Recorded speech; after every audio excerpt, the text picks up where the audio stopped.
सबने जय श्री राम जी। मैं संदीप मिलन और स्वागत है सभी बैंकर्स का एक नई वीडियो में। तो हम कर रहे थे कस्टमर सर्विस का टॉपिक, उसी का नेक्स्ट टॉपिक हमारे पास आ जाएगा, जो कि हमारे पास है collection of cheques. Collection of cheques में क्या है, देखिए कलेक्शन किस तरीके से होती है और क्या क्या कंपनसेशन दी जाती है, क्या क्या डेफिशिएंसी हो सकती है जिसके कारण कंपनसेशन दी जाती है डिले के कारण। तो वो सारी चीज़ें हम इसमें पढ़ेंगे। अगर आप चैनल में पहली बार आए तो चैनल को सब्सक्राइब जरूर करिएगा, क्योंकि यहाँ पर आपका सारा का सारा सिलेबस बिल्कुल फ्री में कराया जाएगा बैंक प्रमोशन एग्जाम का। तो चलिए शुरू करते हैं। तो फर्स्ट हमारे पास है payment of cheques after stop payment instruction, यानी कि अगर होल्डर की तरफ से या ड्रॉवर की तरफ से स्टॉप पेमेंट इंस्ट्रक्शन आ जाती है कि मेरे चेक की आप पेमेंट स्टॉप कर दीजिए, और उसके बाद भी जो पेमेंट कर दी जाती है बैंक के द्वारा, तो उस केस में देखिए क्या होता है। In case a cheque has been paid after stop payment instruction, यानी कि स्टॉप पेमेंट इंस्ट्रक्शन के बाद भी अगर पे कर दिया गया है, is acknowledged by the bank shall reverse the transaction within 2 working days. तो जो बैंक है उस ट्रांजैक्शन को 2 दिन के अंदर वापस करेगा after receiving the intimation and give validated credit. और वह देखिए वैलिडेटेड क्रेडिट क्या होता है, the date on which a credit entry becomes effective and available to the account holder. ठीक है, देखिए जैसे कोई चेक हो गया तो उसका जो वैलिडेटेड क्रेडिट, मान लो आज मैं चेक ड्रॉ करूंगा, ठीक है, तो शायद वो उसकी पेमेंट 2 दिन बाद आए। ठीक, तो यानी कि वैलिडेटेड जो क्रेडिट कब की होगा, 2 दिन के बाद, यानी कि जिस टाइम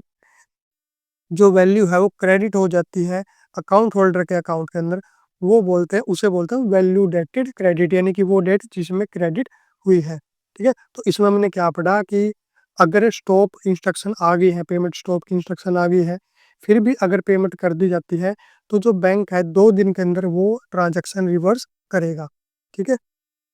उसके बाद नेक्स्ट है delay in collection of local cheques and other negotiable instruments. If the proceeds of check under collection were to be credited to saving bank or current account of the customer, अगर इस तरीके का check कोई भी जो कि saving bank account में लग रहा है या फिर करंट अकाउंट के अंदर लग रहा है, देखिए इसमें है क्या है, delay in collection of local cheque, यानी कि कोई लोकल चेक था, अगर उसके कलेक्शन में या उसके ड्रॉ करने में डिले किया जा रहा है बैंक की तरफ से, ठीक है, और वो जो चेक था वो कहाँ पे क्रेडिट किया गया, सेविंग बैंक या करंट अकाउंट में कस्टमर के, तो क्या होगा, देखिए interest eight the rate of saving bank rate for the period of delay beyond 3 working days would be paid, यानी कि अगर मैंने चेक ड्रॉ किया बैंक के अंदर और उन्होंने 3 दिन से ज़्यादा उसमें टाइम लगा दिया, ठीक है, तो उसके बाद क्या होगा, उसके ऊपर इंटरेस्ट पे किया जाएगा कस्टमर को, यानी कि मान लो मुझे किस रेट पे, सेविंग बैंक रेट पर मुझे इंटरेस्ट पे किया जाएगा,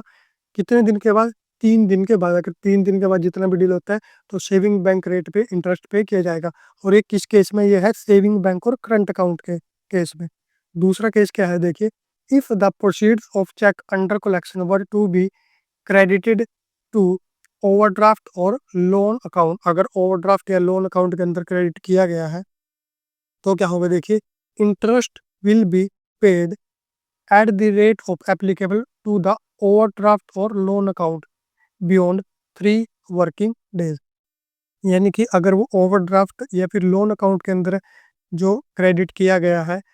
यानी कि डिले किया गया है, तो 3 दिन के बाद का जितना भी इंटरेस्ट बनेगा वो किस रेट पर, ओवरड्राफ्ट या लोन अकाउंट का जितना भी जो इंटरेस्ट रेट बनता है उस रेट पर जो कस्टमर को पे किया जाएगा। नेक्स्ट हमारे पास आता है if the proceeds of cheque under collection were to be credited to saving bank और current account of the customer. ठीक है, तो फर्स्ट केस पढ़ा था तो उसी में थोड़ा सा गया है हमारे पास कि अगर सेविंग बैंक या करंट अकाउंट में किया गया है, तो देखिए इसमें क्या होगा, where the delay is beyond 7 to 10 days, अगर डिले 7 से 10 दिन का हो जाए, as the case may be in collection of outstation cheques, interest will be paid at saving bank rate, अगर 7 से 10 दिन के बीच हो जाए तो आउटस्टेशन चेक, तो साथ जो इंटरेस्ट पे किया जाएगा वो सेविंग बैंक रेट पर किया जाएगा। दूसरा इसमें हमारे पास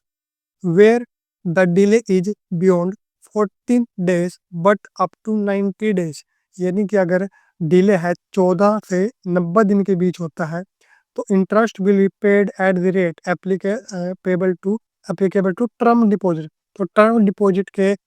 जो इंटरेस्ट रेट के हिसाब से पे किया जाएगा कस्टमर को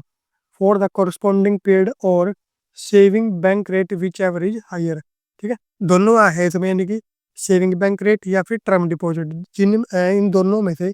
जिसका भी इंटरेस्ट रेट हाई होगा उस रेट से जो इंटरेस्ट पे किया जाएगा कस्टमर को। नेक्स्ट इसमें आता है हमारे पास in case of extraordinary delay, यानी कि अगर एक्स्ट्रा ऑर्डिनरी डिले हो जाए, यानी कि बहुत ज़्यादा